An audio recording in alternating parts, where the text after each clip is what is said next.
ఈ కార్యక్రమం ఇలాగ జరుగుతుందా అనడానికి నేను నమ్ముకున్న నా దేవుని గురించి నేను మొట్టగా మా కుటుంబ వందనాలు తెలుసుకుంటాను. అలాగే ఈ కార్యక్రమంలో మేనేజర్ గారు దగ్గర మేము మంచి ప్రేమ చూసాము. నేను వచ్చినప్పుడు వదన ఎట్లంటే ఒప్పుకోలేదు. అయ్యో పెద్దోడు అట్లా చెప్పకూడదు నువ్వు అని నన్ను బాగానే ప్రేమించాడు. తర్వాత సార్ ఈ మధ్యనే నాకు పరిచయం అయ్యాడు. సార్ గురించి నేను విన్నప్పుడు ఇంకొన్ని రోజులు సార్తుంటే బాగుండేమో, కొంచెం దైవికంగా నేను కొన్ని విషయాలు తెలుసుకుందని అనిపించింది. సరే ప్రభు చిత్తం అయితే ఇక నేను ఖాళీగా ఉంటాను కాబట్టి సార్ ఎప్పుడు అన్నామంటే సార్ దగ్గరికి వెళ్తాను. ఆయన కూడా వందనాలు తెలుస్తున్నాను, నమస్కారాలు.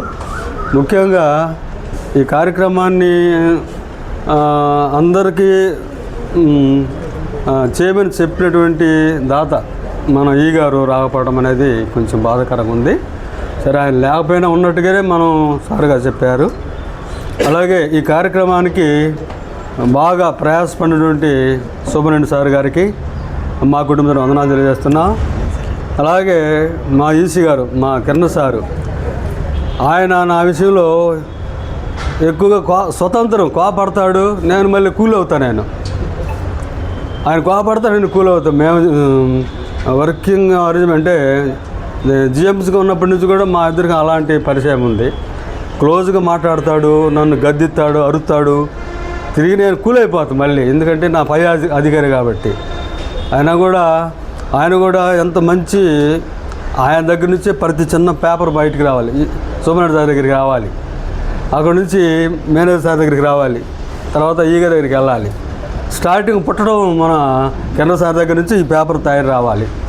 ప్రభు చిత్తను బట్టి ఆయన నా చిన్న పేపర్ని నేను పదే అడుగుతుంటే నీ పని అయిపోయింది పోయాను, ఎందుకు ఊరక నన్ను అంటావు, కోపడుతుంటా. సార్ నా ధర్మభాగం నేను అడుగుతున్నానంట.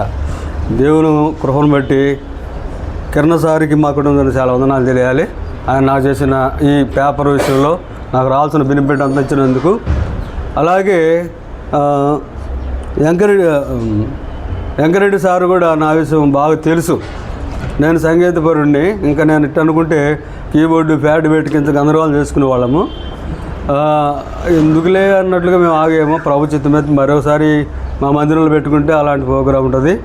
ప్రభు చిత్తం అయితే పిలుచుకుంటాము. అలాగే ఇంకో మాట చెప్పాలంటే సబ్ డివిజన్లో సార్ ఉన్నాడు, ఏదైనా చిన్న సలహా చెబుతుంటాడు. మన సార్ పేరు రైస్ సార్ ఏదైనా చిన్న సలహాలు చెబుతుంటాడు. నన్ను కూడా ప్రేమిస్తారు. మళ్ళీ కల్పన మేడం కూడా ఉంది. నేను స్టాఫ్ అందరితో, మా ముందు ఉన్న స్టాఫ్ డీబీ వాళ్ళు, రమేష్ సార్ కానీ, ఆచార్య గారు కానీ, హెచ్డి గారు కానీ, వాళ్ళతో కూడా చాలా సున్నితంగా డ్యూటీ చేసుకునేవాడిని. ఇప్పుడు కొత్త స్టాఫ్ వచ్చారు, ముగ్గురు వెంకటేశ్వరులు నాకు పాత స్నేహితుడే, నేనంటే ప్రాణం ఆయనకి. అలాగే తిమోతి గారు చాలా మంచి మనసు కలిగిన వాడు, నన్ను బాగా ప్రేమిస్తున్నాడు. అలాగే ప్రసాద్ సార్ కూడా పెద్ద ఆయన రిటైర్డ్ అవుతున్నా, ఏం చెప్పలేని పని అనుకుంటే వాళ్ళు నన్ను కూడా కొంచెం ప్రేమగా నా పరిచయం కొనసాగించారు. అలాగే ఈ రావడానికి పేపరు కొంచెం సపోర్టు సలహాలు ఇచ్చినటువంటి మా ముఖ్యమైనటువంటి నాయకుడు పోలే గారికి చాలా వందనాలు. నాకు సలహాలు చెబుతాడు, ధైర్యం కూడా చెబుతుంటాడు. నీకెందుకేం పర్వాలేదు అన్నా, నువ్వు ఎందుకు కంగారు పడతావు, సారు అన్నీ చేస్తున్నాడులే అని ఆయన నాకు కొంచెం సలహా ఇస్తాడు. ధైర్యం చెబుతాడు. ఈ పేపర్ నడవడానికి కొంచెం సపోర్ట్ కూడా చేశాడు. ఆయన కూడా మా కుటుంబ ద్వారా నమస్కారాలు చేస్తున్నాము. ఇక అలాగే ఈ స్టాఫ్లో నేను మీకు చెప్పేది ఏంటంటే, ఎవరైనా నాకుండా ఎవరైనా ఒకవేళ ఇబ్బంది నేను కలిగిస్తే నన్ను అందరూ క్షమించాలి.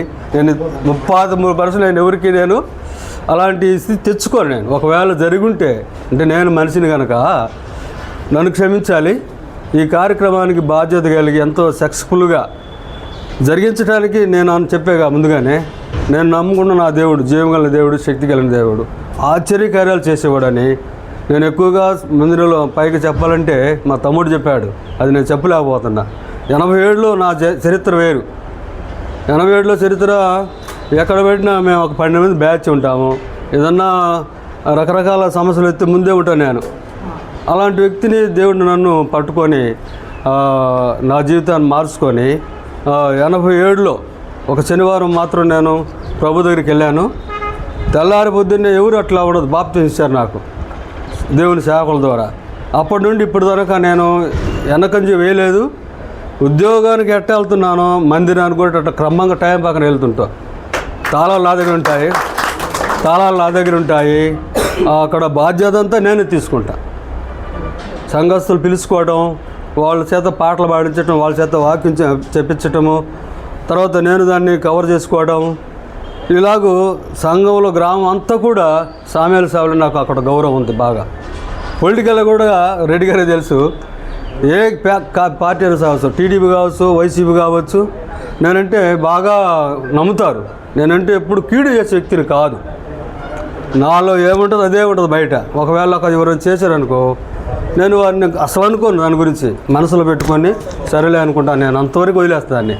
అంతేగాని దాన్ని కక్ష రూపంలో పెట్టుకునే వ్యక్తిని మాత్రం నేను కాదు. క్షమా హృదయం కలిగిన వ్యక్తిని నేను. నా పిల్లలు చెప్పాడు, అంత కొడుకు చెప్పాడు కదా, నా పిల్లల ద్వారా నేను పడేటువంటి సమస్య బాధ నేను ప్రభుని బట్టి నేను భరిస్తున్నా. వాళ్ళ ఇబ్బందులు ఎదుర్కొంటున్నాను. నేను ఇంకా చెప్పాలంటే లగ్జరీ టైప్ నాది కాదు. పేదరికంగా దీన మనసుతో నేను పనిచేసేవాడిని.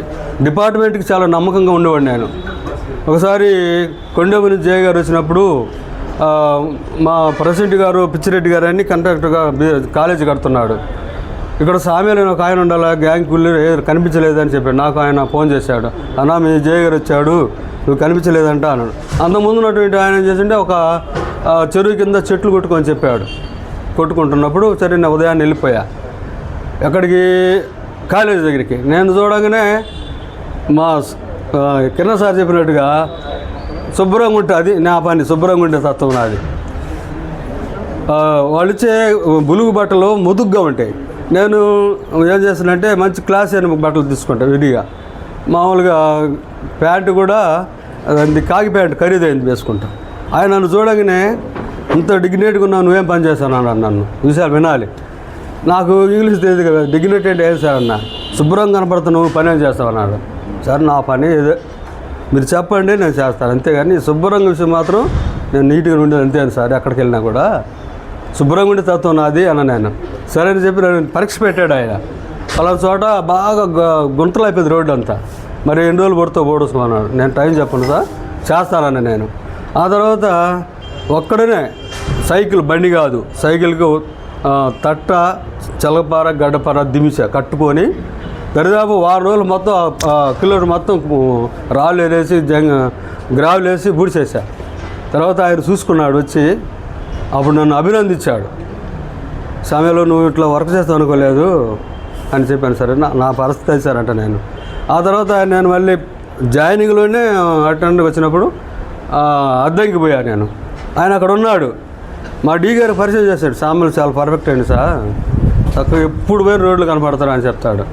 ఇలాంటి ఆఫీసులకి మాత్రం నేను డిపార్ట్మెంట్కి మాత్రం మోసం చేసే మనసే నాది కాదు. డిపార్ట్మెంట్కి కాదు, నన్ను నమ్ముకున్న వాళ్ళకైనా అన్యాయం చేసే తలంపై అసలు నేను ఎరగనే నా జీవితంలో. అందుకే నాకు దేవుడు ఈ చిన్న ఉద్యోగం ఇచ్చినా కూడా ఇంత పెద్ద ఆఫీసుల మధ్య నేను గౌరవంగా మర్యాదపూర్వకంగా నన్ను సన్మానం చేయడానికి నేను దేవుడు నాకు కృప చూపించండి, నేను ఆనందిస్తున్నాను. అలాగే మా సోదరి ఉన్నది. మా సోదరి నా విషయంలో మాత్రం చాలా ప్రాముఖ్యమైన విషయం అండి ఇది. నేను జీతము ఎప్పుడు వచ్చింది, ఎంత వచ్చింది, ఎవరికి ఇచ్చావు, ఈరోజు కూడా అదండి దైవికంగా నేను చెబుతున్న మాట ఇది. ఈ రోజుల్లో ఎవరుంటారు నా భార్యగా నన్ను క్వశ్చన్ వేసినటువంటిది కాదు. ఎందుకంటే నాకున్న నమ్మకం అలాంటిది, ఆమెకు తెలుసు కనుక. పిల్లలు బాధపడుతుంటే అయ్యా పిల్లలు బాధపడుతున్నారు 10 రూపాయలు డబ్బులు ఇవ్వు అంటది. కానీ నేను బంగారం కావాలి, అది కావాలి, ఇది కావాలి, విలువగా గవర్నమెంట్ ఉద్యోగస్తుని భార్యగా ఉండాలని కోరు కాదు. అలాంటి వ్యక్తిని దేవుడు నాకు ఇచ్చడం అంటే మా సొంత మేనత్త కూతురే. మేము మా అత్త మీద పోట్లాడి నేను చేసుకున్నా, అది వాస్తవం కూడా చెప్తున్నా. నా అంటే మొత్తానికి ఇష్టం. వాళ్ళు మొత్తం 6 అన్నగారు వాళ్ళు. లేదు కదా సార్, పెద్దలతోనే. మరి లవ్ మ్యారేజ్. అలాంటి వ్యక్తి నా లైఫ్లో రావటం అనేది